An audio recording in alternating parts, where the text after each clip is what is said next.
আমের দিন চলে আসছে, আম মাখা খাবো না তা কি হয়?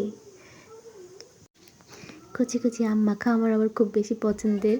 এগুলো এভাবে খেতে আমার খুবই ভালো লাগে, ঝাল ঝাল করে। তো ছাদে চলে গেলাম আম পাড়ার জন্যে। দেখতে খুবই লোভনীয় লাগতেছিল, এই জন্য অনেকগুলো আম পেড়ে নিয়ে আসলাম।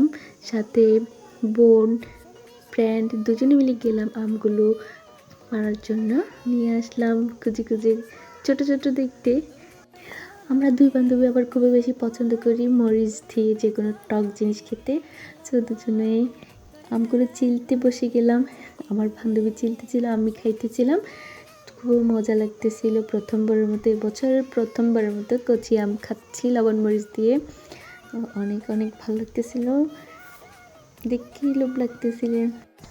আমরা দুই গাছ থেকে পেরেছিলাম আমগুলো, একগুলো বড় আর একগুলো ছোট্ট পরিমাণে। ছোটোগুলো মজা, বড়গুলো মজা, রসালো। দুই বান্ধবী মিলে তৃপ্তি করে খেলাম। আমাদের প্ল্যান ছিল আমগুলো বড় হওয়ার সাথে সাথে আমরা খাবো।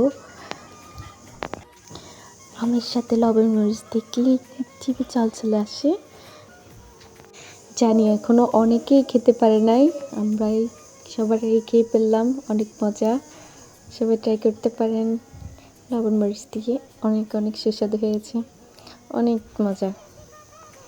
আম মাখা লবণ মরিচ দিয়ে জিভে জল আসার মতো।